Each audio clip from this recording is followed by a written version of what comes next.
Hello, this is your local Pigeon, and today we will be talking about melamine plastic wares. Specifically, we'll be talking about Texas Ware.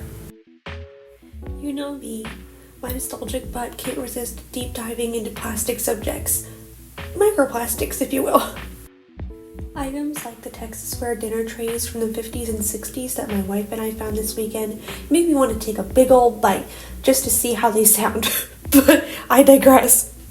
The sound of me tapping the tray will just have to do for now.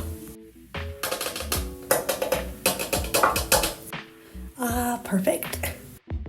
But to get back on track, her and I have been looking for something like these for a while, and I love fun colors for kitchenwares and reducing waste when I can, so these trays were perfect candidates. And I knew the moment I saw these bad boys that I would need to do some research, Pigeon style. Thus, we begin our journey on Melmac and how it became a wartime staple in most households between the 1940s to the 1960s. So, what is melamine plastic? Well, at its baseline, it's a powder that can be melted and molded into a variety of pretty much any shape imaginable. In the 1930s, it was also dirt cheap, making it a perfect candidate for accessible prices for wartime families. That is also part of the reason that these items are so easy to find despite having a huge collector's market. Unlike something, say, the Coca-Cola fandom. One time I saw a child drinking a cane sugar Coke out of a glass bottle and they got attacked by a collector. It's a tough world out there.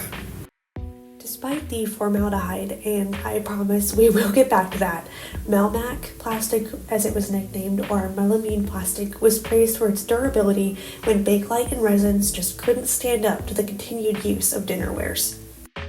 Companies such as the Northern Industrial Chemical Company of South Boston, Watertown Manufacturing of Watertown, Connecticut, Boonton Molding, and finally Texas Ware jumped on the Melmac train into the 1940s. And that is why these suckers are everywhere. They're like the Longaberger baskets of plastic dinnerware. And yes, I would give anything to live in that basket. But Texas Ware, lucky for you if your interest is piqued, can be found in antique shops, Etsy, eBay, and more. It can also be found with little to no effort on your part by calling out to scalpers and shouting, "Passive income." The true question then becomes, are they usable? The short answer there is yes, but with some restrictions. As mentioned before, Melmac plastic has formaldehyde in it, and that is exposed and released into food products at very, very high heats. I'm sure that you can see why that would be a concern. And now that your Goblin Core friends have heard me say that, please go check in on them. They may have been tempted by this. Please do not heat up the trays and eat off of them. Do not put them in the oven. Don't put them in the microwave. I don't even have to say your name. You know who you are.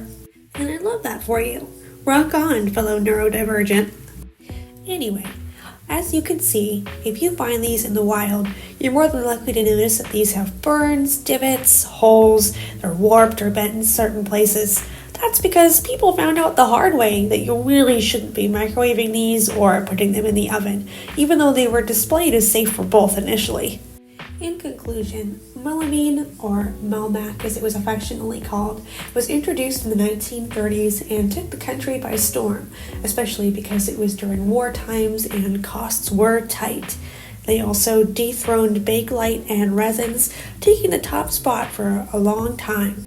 Cold food items are best, or room temperature at the hottest. You want to make sure that you don't heat up that tray because then you risk getting the ever so spicy formaldehyde in your food products. But hey, using these allows me to microdose the concept of using uranium glass without getting the horrors beyond our mortal comprehension. But hey, that allows me to wrap up the video with a question towards you, the viewer. What food would you eat on the Texas Ware tray? Would you have cosmic brownies? The square pizza from school? The giant gummy bear? Let me know in the comments below. And if you like what I do, consider liking this video and subscribing.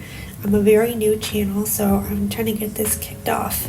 I appreciate your time here with me today. This has been your local Pigeon, and I'll see you next time.